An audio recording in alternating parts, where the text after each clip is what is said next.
Hello, hello, and welcome back to Retrieving Sanity with your podcast host, Keegan, and this is your podcast for all mental health, addiction, recovery issues, and topics. And have you or someone you known ever struggled with kratom addiction?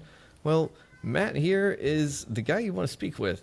He has something very special, and he developed it all himself, and it's called the Quit Kit. Is that right? That's correct, the Quit Kit. All right, sweet. Super simple name, super simple thing that we are trying to do with it.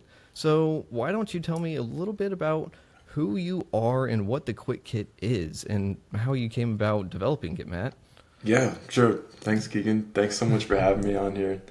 So this is the thing. I have a history of encountering substances without going and looking for them, and they just happen upon me. And then I'm like, oh, now I'm just going to do this for a while. And then that becomes a new habit. And I don't know if that's how it is for most people, but kratom was definitely like this. So by the time I met kratom, that was about 2 years ago. I had quit cigarettes. I had quit tramadol, which is it's like a low-level opioid. It's a partial agonist. And booze. I wasn't drinking. I wasn't drugging. And for those of you who don't know, kratom is a partial opioid agonist. It will get you high. It's still sold in different concentrations, so there's some things that won't get you very high, but there's some that'll get you massively, like, through the roof.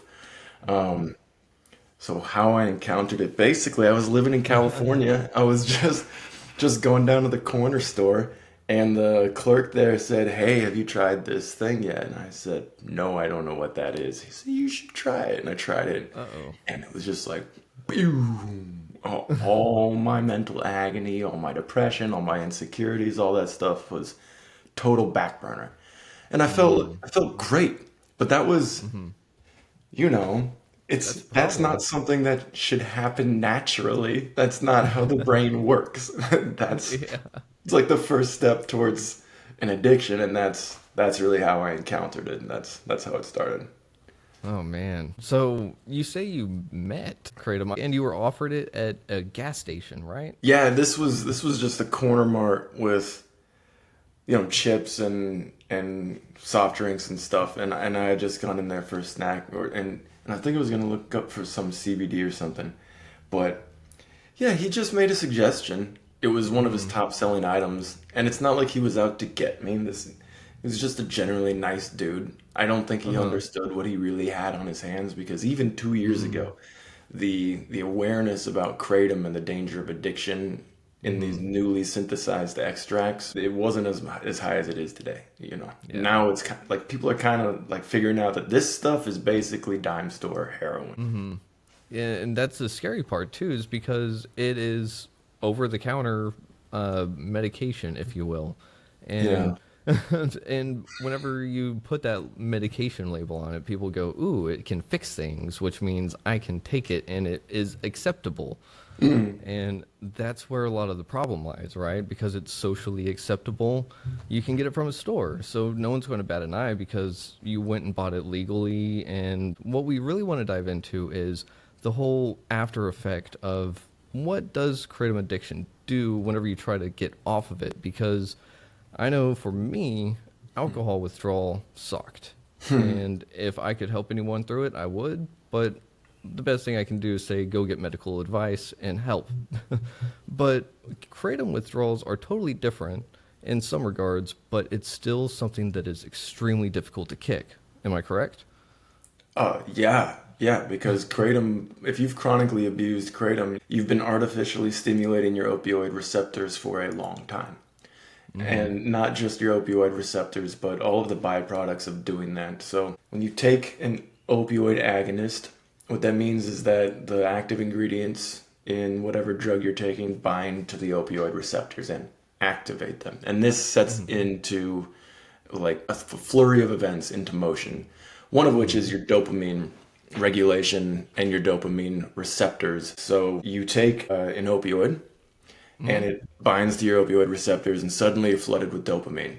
And this is the funny thing about opioid addiction. This is, you can sit on the couch doing nothing of import, and your body is flooding you with this reward feeling of like, oh man, your life is good. But those are feelings that are normally reserved for like the birth of a child, or catching the gazelle in the wild, or landing that big promotion or whatever, and your body's like, you really deserve to feel this good.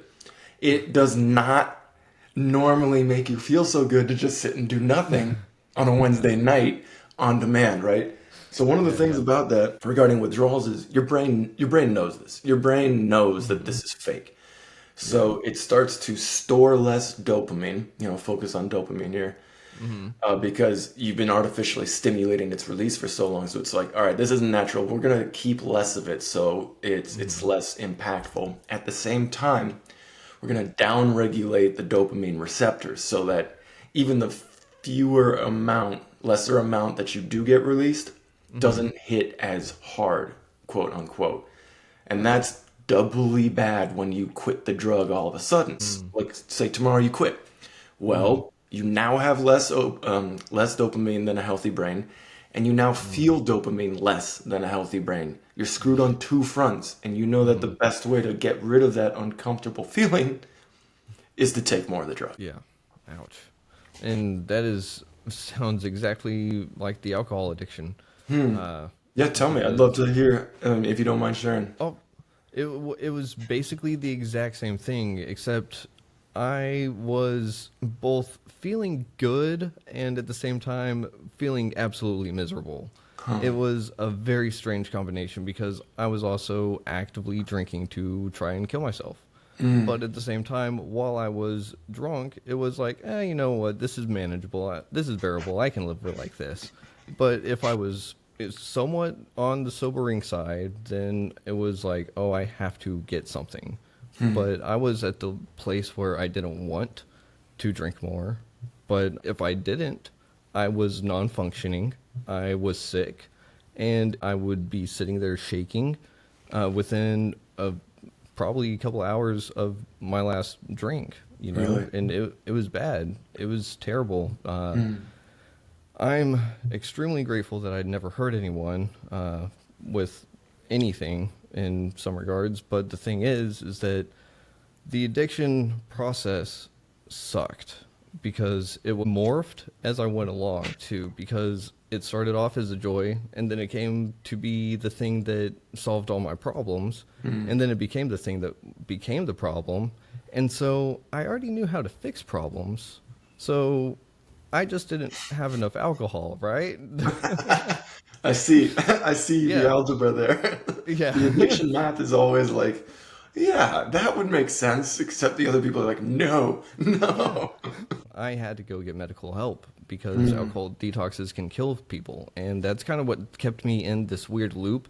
I decided, well, I'll try to manage it because I can at least enjoy it. And if I'm sober, I'm miserable. But whenever it came to actively quitting, it took a lot for me to actually say I wanted to quit. What made it to where you wanted to quit? Well, I look at my addictions as steady precipici, Mm. where you start, Precipice. yeah, precipi, the Latin. It's like I connected a lot with what you said about your Mm. experience with alcohol in the beginning, because in the beginning, for me, booze was this thing that lowered my inhibitions to the point where I didn't feel insecure being in Mm. social situations that I felt like I had no business being in because everybody else was way cooler than me, you know. and and it Yeah, was just a I know shortcut that to feeling. not feeling that discomfort, that mental anguish. So, and then it Mm. became this cool thing you could do in social occasions to make it turbocharged with fun. So in the Mm. beginning, alcohol was just like, hey, this is awesome, we love this. And then you keep going in your life, and those social occasions disappear. They're not very often. Mm. You become better at being around people, or you don't care about not fitting in anymore. And if Mm. you keep drinking, your relationship with the drug changes to, well, what other Mm. problems can it solve? And it's like, Yeah. it doesn't. It No. really doesn't. It actually makes you dumber, slower, Mm. less healthy. You Mm. start to fit in less. You start to be less of the person that you wished you were when you started taking it. And Mm. tramadol, cigarettes, kratom, it's all kind of the same story. They step in at a point in Mm-hmm. your life where you're not expecting, and they say, hey, try us, we're going to make things better. And so that first part, before you start down the slope, is you feel great. Like there's a reason you kept taking it. Mm-hmm. But then your reasons for taking it change from fitting in or being less insecure to like, oh, it's just a Sunday and I'm reading. And wouldn't it be a little better if I had some kratom? And then it's like, whoa, that's different. Suddenly Mm-hmm. things are different. And you keep doing that, and your brain says, all right, well, you just woke up. Why not take some kratom? It would be better. The sun's up. It's a beautiful day. Take some kratom. Okay, well, that's new.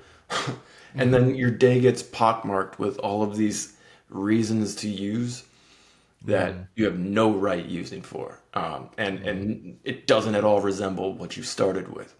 And I am aware of this, right? And Mm-hmm.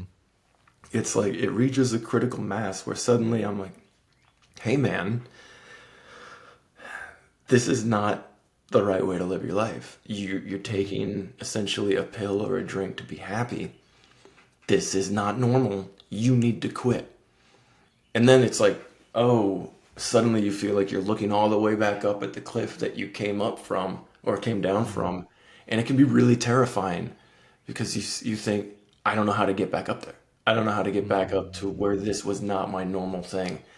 And that's one Mm-hmm. of the reasons why quitting is, it's, I think, 90% mental, and then Mm-hmm. 10% it's absolutely physical. That's where quit kick comes in and it helps you with the withdrawals. But it's like, if you're not ready to quit, you're not going to quit. But as soon as Nope. you are ready to quit, really, truly, you can do it.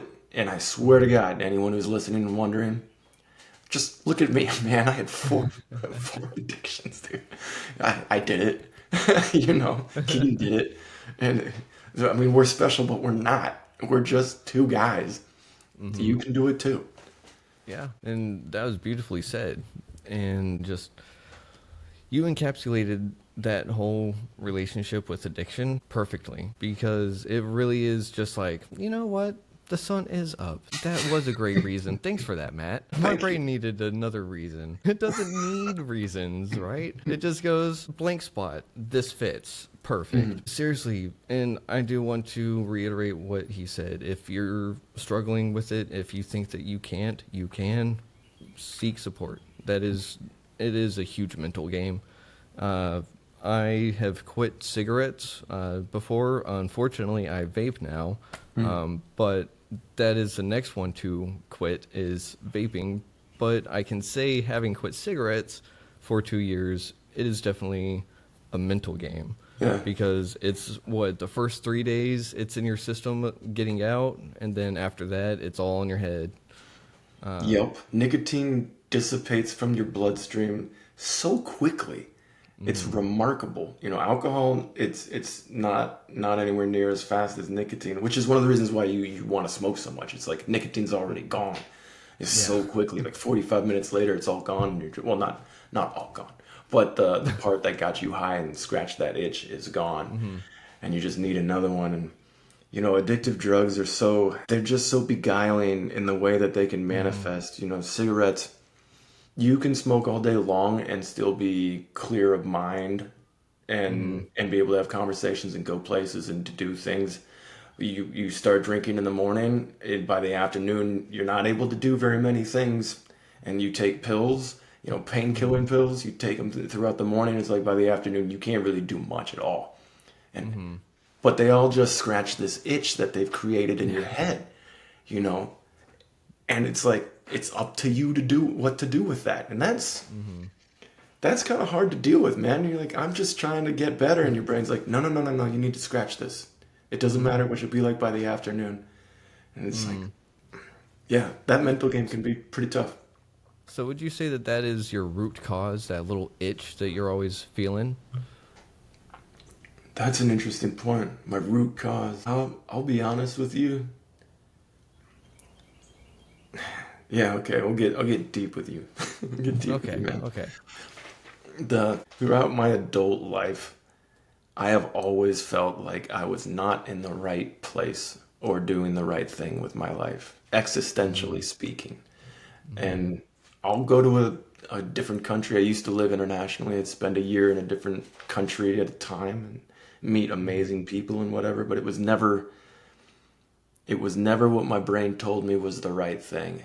So imagine going through your 20s and then into your 30s, and it's like every day, all day, my subconscious is yelling at me like, hey, what are you doing here? Or where are you going? Or you don't know. Why don't you know? You should know. Everybody else knows. Hey, figure it out. What are you doing? And it's like, shut up. And the only way to reliably shut those voices up artificially was to use a drug. Alcohol was great for like the 3 hours before sleep. But then the rest of the day, you're like, oh, you know, you mess up. What are you doing with that?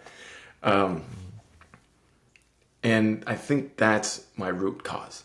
My root cause is existential dread. And I know that might sound hokey, but I swear to you, it's not. It's so tough to deal with. When you're just walking around with that voice in your head that's chastising you every single day. Yeah, that's rough, man. Thank you for opening up, because I struggle with that too. Yeah. And yeah, it is something that sometimes it makes me feel like I'm an imposter. Sometimes it's kind of like I don't really. Part of me is like, sometimes I'll get those feelings and those urges again, and it's like, oh, I already fought it, and I should be past that. But it's like, no, I'm human. But I look at people that have like 16 years of recovery, and I'm like, oh, how do they get that far? Like 16 years is like they know all these secrets. And I ask them, like, how do they do it? And it's literally just one day at a time. But I'm sitting here and I fight those same thoughts, those same feelings. And just I look at people around me, and it's like, man, they have all their life together. They have this going, they got that, and I'm sitting here looking at my backstage, and it's like shambles over here, shambles over there, and I can't sometimes make sense of left and right. But whenever I do find a way to quiet those voices naturally, it's so nice. Yeah. And I can say that sometimes that comes through connection. You know, I'm with you, through man. yeah. So Yeah, really, it's truly. I think it's these having sorry. no, no, Go no, ahead. go ahead. No, no, no. The floor is yours. The floor is yours. This is your episode. Uh, um, it's like two sides to it. Like I love to hear that because it makes me feel less alone, but at the same time, I don't want anybody to go through the suffering that, we go through. And lately I've been getting really, really into the subject of mental mastery, where it's like, yeah, Interesting. there's I think this stems from my studies into addiction, which brought me into Quit Kit, which helped me, throughout my life. This helped me get over cigarettes and tramadol and alcohol and now kratom. But it's like you have two voices. One is always talking to you, and the other one is on mute, but it's talking to the one who's always talking to you. That's your conscious and your subconscious. And if David and Goliath were a metaphor here, your conscious is David without a sling, and your subconscious is Goliath. And it's like, you're going to do what I want you to do eventually until it's convinced otherwise. So, we can let's talk about it in terms of addiction. In terms of addiction, and if you're just starting out with a drug and you're at the top of that precipice I mentioned, Yeah. your conscious brain is like obsessed with it. It's like, oh my gosh, what does it taste like? How do I use it? Where do I get it? How often can I take it? This feels amazing. What does this feel like? What is it? And your subconscious, because it's new, is taking notes. This is not me making this up. This is actually psychiatric evaluations. This is like in the medical literature, is essentially taking notes and filing your experience with the drug under one of two columns. It's either this brings me pleasure or this causes me pain. And you take the drug for the first time, you have no idea what consequences you're getting yourself into down the road. So your subconscious is like, okay, amazing. We're good. This is under the pleasure column. And then it doesn't come back and revisit its notes. And this is because human beings are so intelligent that they get in their own way. It takes an immense amount of mental energy to engage in a new experience and judge whether or not it's painful or pleasurable or how to do it and where to get it and whatever. And the subconscious is like, we're a whole factory. We got trillions of cells. We need to be busy. We can't afford this right now. I'm going to file this away and then put you on autopilot for it. And that's how we develop habits. That's why habits take place, and you don't think about the cars that going by you when you're driving. It's like you had an immense amount of mental energy when you were learning to drive. Now you have barely any, and it's kind of the same with drugs. In the first few times, you're like, "Whoa!" Like you're in rapture about the experience you're in, and then by the 30th, no, in Kratom, you're just driving to the gas station. You know where it is. You know who the guy's selling it to. You know how much it's going to cost. You know where to put the thing. You know what it's going to taste like and whatever. All you're doing is waiting for that release. And that's because your subconscious is like, we're busy. So by the time that you want to quit, your conscious brain is the one that's trying to convince your subconscious. Now it's like, hey man, my life's falling apart. I don't have any money. I'm being private. I'm keeping secrets. Like, nothing is going well. And meanwhile, your subconscious is like, I'm running a factory here. Like I'm busy. I don't have time to go back to this. So you have to show it an immense amount of an overwhelming amount of evidence to undo the like the notes that it took in the beginning, to like overwrite them. And that's where I've been focusing a lot of my mental energy. Like if I can find a way to create a protocol for that, to help people get their subconscious back in the conversation. Oh man, there is a gold mine in there of support and love and just escape from suffering in there. And I know I'm not the only one. Like people have been studying this for centuries, but okay, I said a lot, but I think that's a huge part about the way I was able to escape my addictions, is just by engaging and re-engaging my subconscious. Okay, I feel kind of silly I said all that stuff, but No, are you with me, that's man? awesome. That is awesome. I'm totally with you. I'm totally with you because that is a really interesting way to lay it out.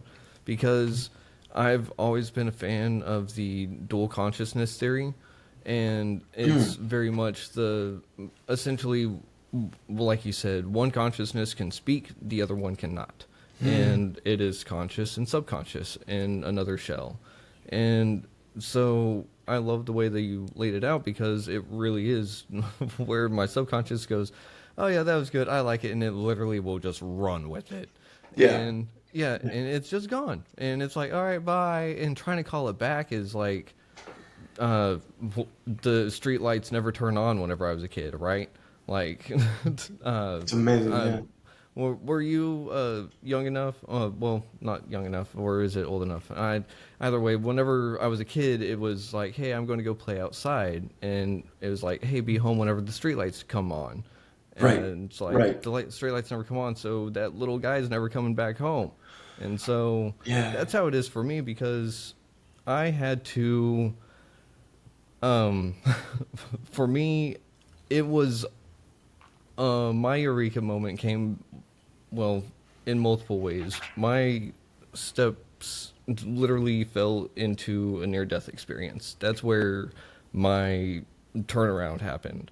But it sounds like your turnaround happened, and is uh, mostly happening on the subconscious level actively. Like you're actively going towards your subconscious, going, hey, come here.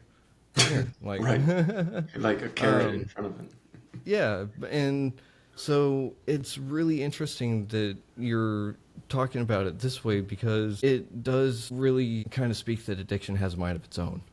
It, Wow. you know, Yeah, man. Absolutely. Truly. because I've always described addiction as the disease of choice, because I start with the choice to use or drink, and then I lose the choice. That's where the disease comes in. And it's a paradox, because the way out of it is to make that choice that I want help, because I can't do it alone. Or at least I personally couldn't. And that came in the form of I was going to die. But whenever your kratom addiction was really at its rock bottom, and you found yourself looking up at that person that you thought you were at the top Oh of that man. cliff, that feeling coming to yourself is a weird feeling, right? Because in a sense, it was like, oh yeah, that is me, but that was me. And it was that longing that I lost who I was, that I really wanted to get back, you know? That's fascinating. That's it's so strange how we take these drugs to improve some failing we perceive about ourselves. And Mm-hmm. then when we become addicted to the drug, all we want to do is get back to the person that we were before we started taking the drug. Yeah.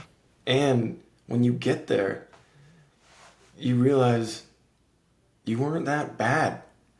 No. You had insecurities, but you were, like, chances are you were a pretty good guy. And you had Mm-hmm. a lot to offer people. And everybody else saw it. Mm-hmm. You know, one of the things you learn from people who love you, even when you're going in and through addiction, is like they know who you were before the drug, and Mm-hmm. they still love that person very much. Yeah. And it's like the drug refuses to let you remember that. The drug says, "No, no, you need me to be better."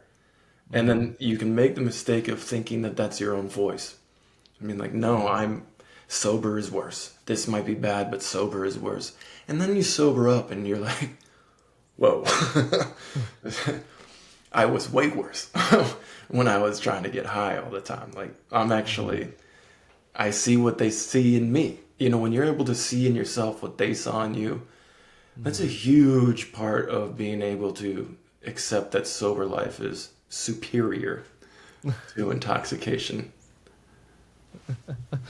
Yeah, and it does take a lot of work on literally everyone's part. And I say that because the people that stick with us while we're in active addiction, holy cow, that is a lot of mental strength and a lot of gymnastics they have to do Hmm. themselves. Hmm. Uh, and it is something that I'll forever be grateful for everyone that has stuck through.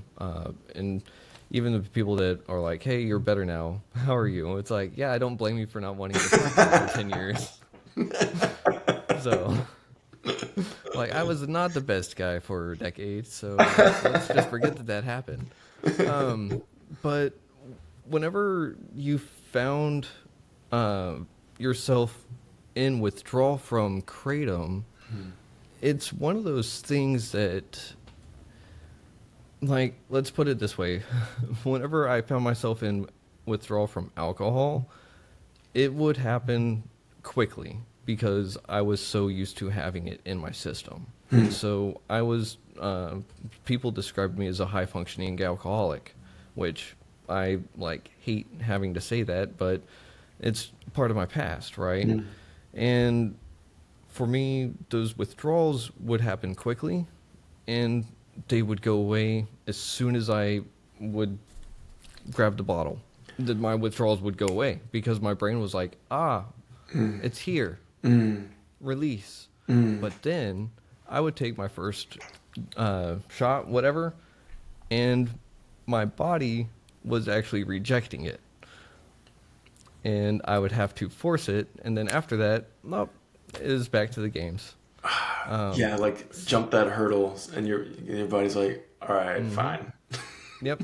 And that was near the end. And by near the end, I mean probably the last 3 years. Um, so, for your kratom addiction and withdrawals, how would those affect you through the day? Because I had to really essentially keep a steady supply of liquor somewhat nearby. But that was the thing is that the withdrawal was bad enough to where I had to stay active in my addiction. You know, were your withdrawals that bad as well? Because I know that they're painful, but were they something that kept you in addiction too? You know? Yeah, mine. didn't onset yeah, quickly. It was more like molasses. It would be like you wake up in the Ooh. morning and you'd be like, I'm good. I don't need to use today. I'm clean today. And then your Mm-hmm. cravings kick in about an hour later, and then Mm. they really swing in like 2 or 3 hours after you've woken up. And this is when you're making up excuses to go get coffee. And you're like, oh, I'll just go out and get some coffee. And then you come back with coffee like an extra 20 minutes. Uh, Mm. but but look, if I really wasn't gonna use that day, the Mm-hmm. cravings would turn into a steady descent into a pit of emotional darkness that I could not come back from. It would just Mm. be, I could feel it visiting upon me. Like I could feel it coming in. And the Mm. terror in response to that was real because you're like, my world is about to change.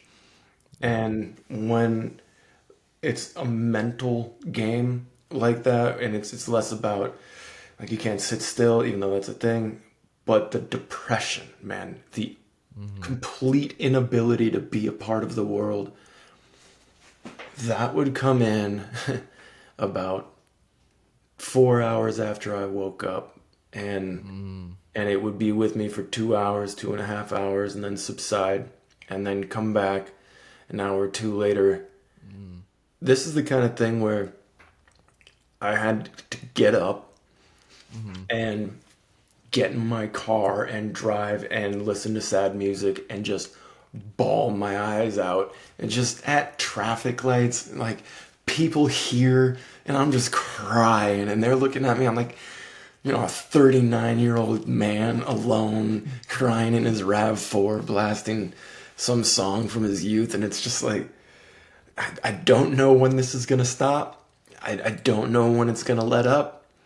Eh, and that's Mm. also one of the worst parts is because it's like you're lost in the wilderness when you're in these Mm. mental withdrawals. You don't know when you're gonna find your way out of the forest. Mm. You're just holding out your light, looking for something, and that's an incredibly desperate feeling. That's how it was, man. That's definitely how it was until I invented the Quit Kit. But that's a whole other Yep. story because I No, tried to quit I twice before Quit Kit, and it sucked.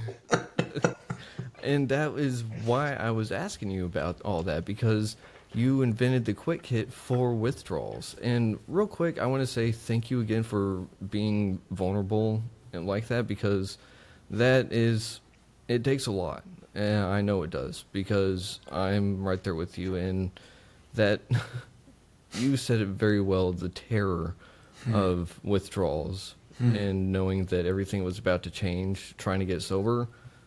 I never really thought about it like that, but yeah, it was a terror that my world is about to change if I stay sober, you Yeah. know? Like, whoa, I never really thought about it. It's kind of like in Lord of the Rings where Sam and Frodo stop walking for a little bit. Let's go. I was just thinking Yeah. something similar, like kind of a descent into Mordor, Yeah. Mordor slash hell, like Doom, you know? Yeah. But with the withdrawals, they suck. And there's not a lot people can do about them, right? Or so we thought. Then you invented the Quit Kit. So what is the Quit Kit, and how does it work, and what does it do? Thank you. And so this came about because chemical engineering background. I didn't want to go get an opioid-based prescription to manage Mm-hmm. withdrawals and then enter into a 9-month tapering thing with Suboxone. I just wanted to Mm-hmm. get, I just wanted to see if I could do it effectively without a Mm-hmm. prescription and a doctor visit. Quick Kit.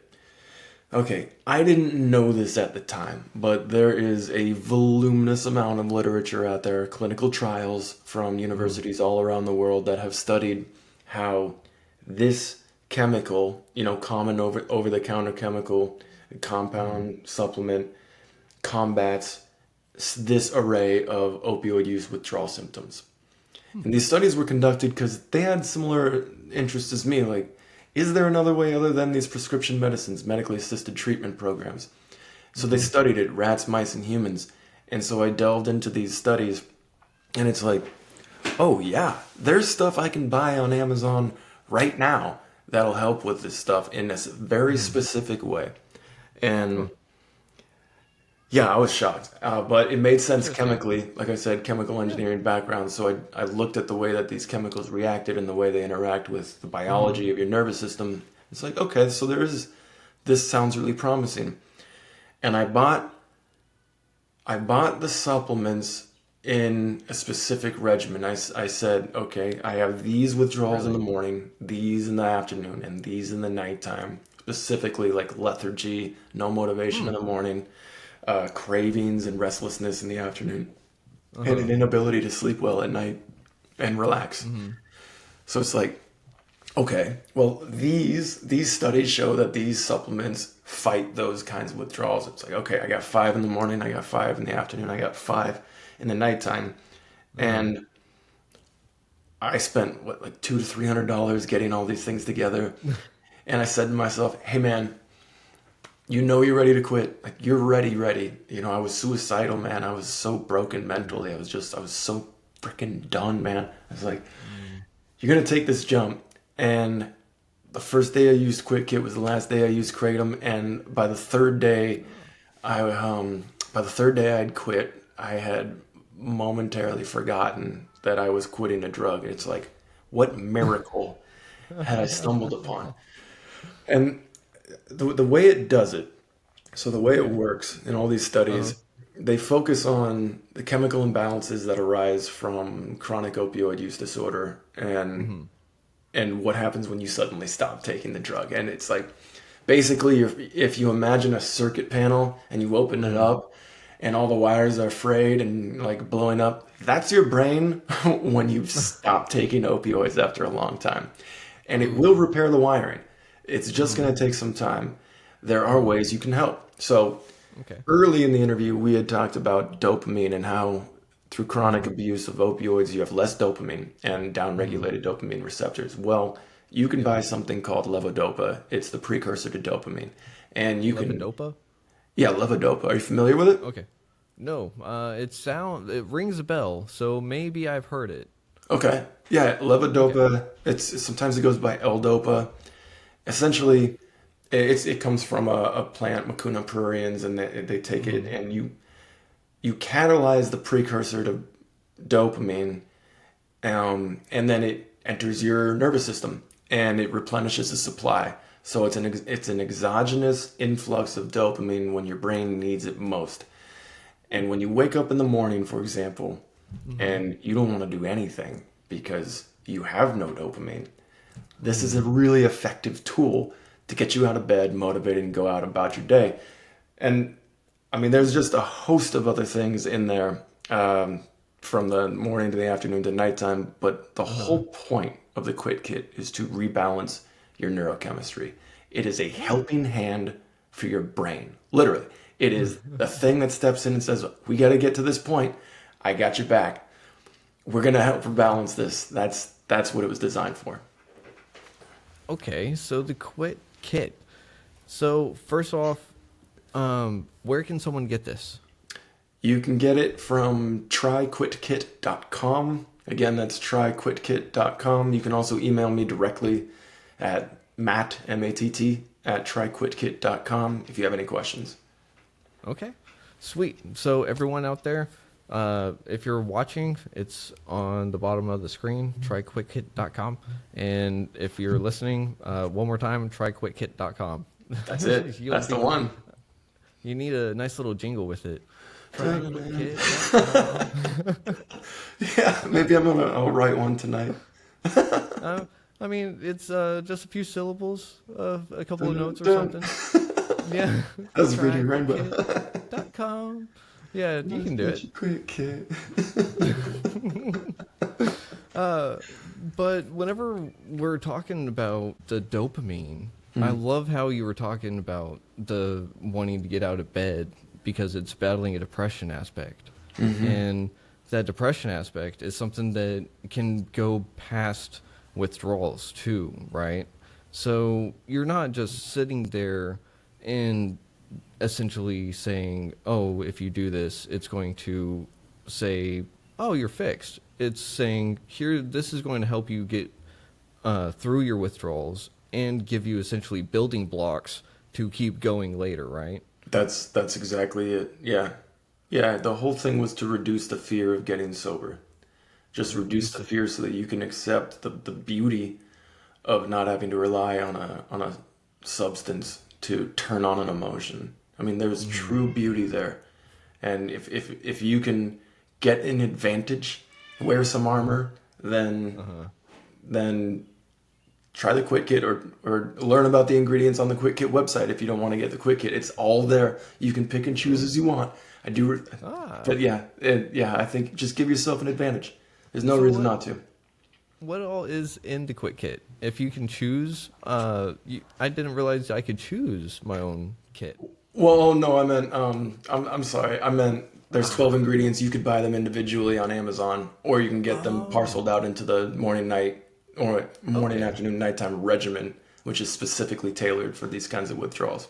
I'm just Oh, saying, like, I encourage you to learn, and all the mhm. information is there. I love that because that is really showing that you just want to help people. And Yes, one of absolutely. one of the other things that I'm loving right now is that you've offered your email for people to reach out to you.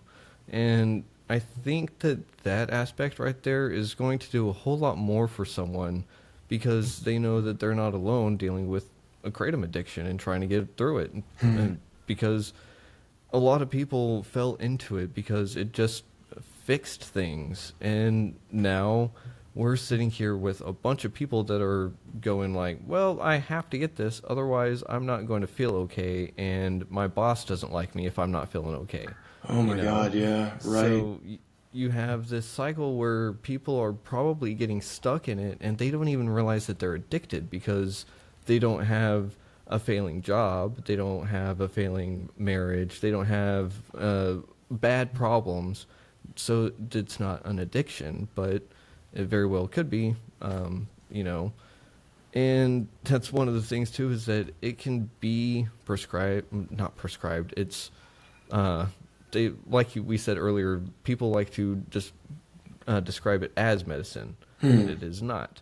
And with that being said, you've essentially created an antidote uh, regime, I and like that's that. not. That's a good way to put it.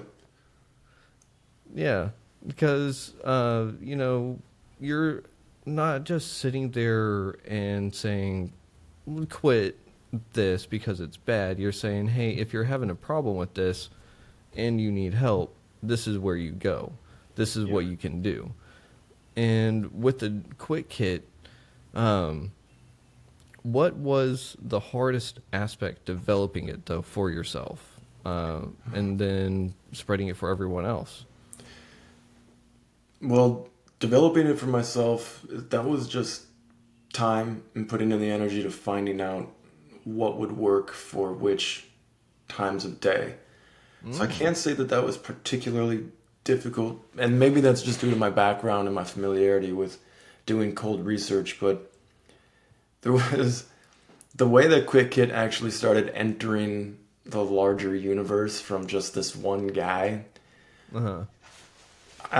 Once I quit, I was just wrestling for weeks. Like, do I give this to Mm. any? How do I give this to anybody else? Is it right to give this to anybody else? What do I have all these leftover supplement pills? And I went on to quitting kratom subreddit, and I was, Oh. chronicling my journey there and Mm-hmm. trying to offer support to people. And eventually, I just started talking about what I took, and Mm-hmm. I connected with people, and I was like, if you want what I took, I'll just send it to you. Like, no, if you give me $5 for shipping, and I did for 6 people, and the results were positive. And then I got brought on to the Kratom Sobriety Cool. podcast, which is a very niche podcast, but very Uh huh. influential in the kratom addiction Uh huh. community. And I just said, look, if you want one, I'll give it to you for free, 50 free quit kits. And I had 6 weeks later, I'd sent out 50 free quick kits, and the results were like overwhelmingly positive. So now I can't do Ooh. free because it's actually quite expensive to get these things together. But that was basically proof that it wasn't just me. And it wasn't just the 6 people I Yeah. found on Reddit, but this thing actually really works. And for Mm-hmm. anybody who's considering it, I will say it is free shipping and a money back guarantee. So if it doesn't work, I'll be really sorry about that, but I'll totally eat the cost. I would refund your money. I don't want to put any burden on you whatsoever for I just want this to be a thing that changes your life. That's it, pure and simple, no risk. That's way too cool. And I mean, that really is way too cool because that is the kind of thing that is going to help people, and that's what this world needs, you know. Um, yeah, and I want to say real quick, I don't think you're giving yourself enough credit. You Hmm. know, I really don't think you are, because I feel that you you're I wouldn't say you're downplaying it, but you're not saying to yourself that you did a great job because you made it through your addiction like you did. You know, like you created something that helps people through the hardest times of your life, right? And so you have all of that experience, you have all that money, you have all that time that is literally went into the quick hit. And it is something that is overwhelmingly positive for over uh how many kits have you sold real quick? Oh, I don't have the hard number right now, but we're approaching 200 in just in the past few months. So, That is way too cool because that is over 200 people that are getting help over their creative experience, you know? And just one person in just their life, just just one would one, have been enough. just one. So you've got like an actual list of people that you've helped. That is way too cool. So give yourself some credit a little bit, man. Like you should have like a plaque behind you or something, like a neon light, like the quick hit. You know what? Maybe I should get that. I really can't thank you enough for saying that, man. And thank you, man. I thank you. I'll just say thank you. I really appreciate you saying that. That means a whole lot to me. Yeah, for sure. It's one of those things that I don't think people give themselves enough credit, especially whenever they fight addiction, whenever they uh I shouldn't say fight addiction, whenever they overcome addiction, whenever they triumph with their mental health, whenever they just make it to another day sometimes, that is enough to say, I did all right, you know. Sometimes I don't do that enough. Oh, And I can definitely tell that it's something the world needs everyone to do a little bit of. Just pat yourself on the back here and there. And, like, for me, I'm sorry. I'm just way too ecstatic that you're doing this and you're helping out so many people because also like you did the cold research. You spent $200 to $300 on your own like experiments. And, well, like let's just call them what they are. They were experiments, scientific experiments, and so you just did all this awesome work and you've just created you again. And wow. I don't know if you've recognized that. You've recreated yourself in what you're doing. You know what? I don't know if your daytime job is a psychotherapist, but you should definitely look into that, man. You have a way with words, man. You really do. That's actually what I'm going to college for in the next couple of semesters. So Okay. Because I I'm was a just cop I was I'm a just copier thinking, technician. I'm a copier technician. So well, you should. I think. Well, first of all, again, thank you. But the way that you can be kind with your voice and your energy, and the way that you interview people, you know that if we could magnify that in the world, um, it would be so beneficial. And and just make people remember all the good things about them, man. Because one thing that I think addicts can see when they see someone else come out of it is like, dude, you are a rock star. Meanwhile, they'll still have all this internal self-doubt and criticism or whatever that they're still turning around. It's like, but I think we need to hear it from other people that, Mm-hmm. oh, maybe we did do a good job. Like hearing you say that, I'm still kind of like, it's hard to accept all the nice Yeah. stuff. That's just who I am. But it feels amazing to hear it. And someone who's willing to give that kind of energy to the world needs to have the biggest platform possible. So go get that dream, man. Get that cert. Get in front of people and make the world a better place. Man, I'm definitely trying, but we're doing it together. We're And doing that's it the thing together too. right now. Hell yeah, Yes, sir. man. And so we can't do it alone. So everyone that is watching and listening, please check out thequitkit.com because it will change whoever's life is dealing with creative addiction. And it's okay if you're the person dealing with it because, I mean, I was an alcoholic really bad for 10 years and I also dabbled with other stuff. So no shame here, you know. But I really do think that you're doing a great thing for the world, and I just want to say just keep with it, you know, like keep it going, and you're doing the thing, man. You're doing it. Thanks, brother. Yeah, I don't know how else to say it besides you're doing it, because there's like who is it? Charlie Sheen, not Charlie Sheen. The character from Parks and Always Sunny in Philadelphia, where he's got that crazy Oh, Charlie. road Yeah, behind yeah, him. yeah. When Yeah, he's yeah, trying it to is connect it Charlie. all. Yeah, it.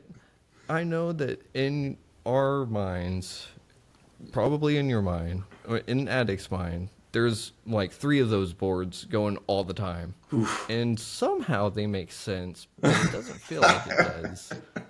And so I just want to tell you that I can see the work that you're doing inside your own head whenever no one else is there. And I just want to say you're doing a great job. You're keeping the lights on. You're waking up in the morning. You're winning the day.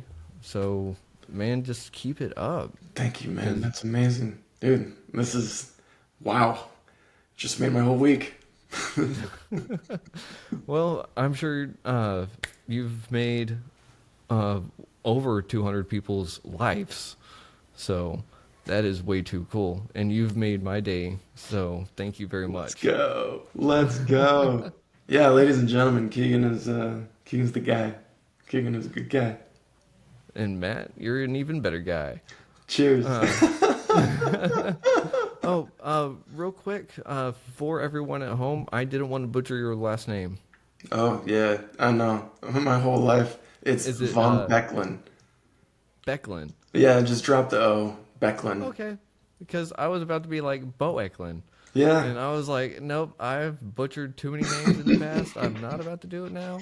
So, Matt Von Becklin. Becklin, yeah, Okay. Von Becklin, that's me.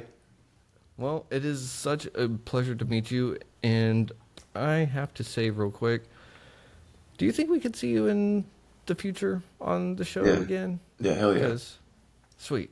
Because Yeah. it's one of those things that we've talked about the Quit Kit and we've talked about our addictions a little bit, but we've only really touched the surface, you know? So I don't mind diving into some deep rabbit holes, getting into some feelers. So Cool. Absolutely. I'm game for it. Yeah, I think there's a lot more that we can dig into, and hopefully it's useful to the people who are listening. And I want to say again to whoever's listening, you really can email me, matt@tryquitkit.com. I talk with people who are in the dark about this stuff and they feel alone, and it's like, you are so not alone. You're not. So please kindly email me if you want to. I'd love to hear from you. yeah. And I mean, that is just way too awesome to put your email out there on the internet for literally anyone to email you. And not only on the internet, but on radio and TV, because you do realize that this is going to air over the nation, right? Like, Yeah. we're going to make sure This could be people with interesting. Kratom, people with kratom addiction they're going to know about the Quit Kit now. Yeah. So Heck yeah, dude. Heck yeah. that is way too awesome. But Matt, we are at the end of this episode, so we've got to cut it here. But do you have any last words for the people at home besides you're not alone? Yeah, I do real quick. If you are struggling and you're trying to quit and it isn't quite taking, the one piece of advice that I could give is quit different. So if it didn't work one way, quit a bit different the next way. If that doesn't work, it's so okay. Just make a habit out of breaking your habit. And in order to do that, one of the best ways you can do it is to just try something new each time. Make it unique, and then one of these times is going to be the last times. Yeah.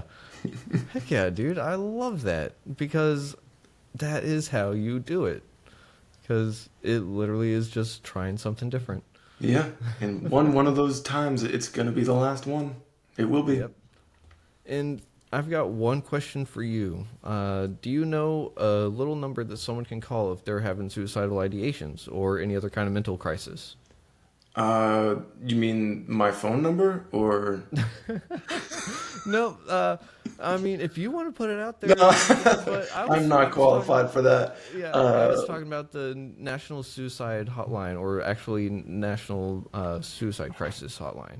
Right. Okay, that's what I thought you were referring to. I just wanted to clarify. Yeah, that would be a good hotline to call, but I don't know it off the top of my head. It is 988. So, if we can teach our children how to call 911 in the case of an emergency, why don't we teach our friends and loved ones how to dial 988? 988. Yeah. Absolutely. And that's the thing. It can be bad breakup. It can be suicidal ideations. It could be, you got to be on your report card. Call 988. 988. It's there for a reason. Yes, sir. All right, everyone. Well, thank you very much, Matt, for being on the show today. And everyone out there, remember, tryquitkit.com. That's right. It's right there at the bottom of the screen. Tryquitkit.com. You can do it. Thank you, Matt, for being on. And everyone, thank you for listening to Retrieving Sanity on WDJY 99.1 FM. And as always, much love. See you next week. Schlan. Take care. Wow.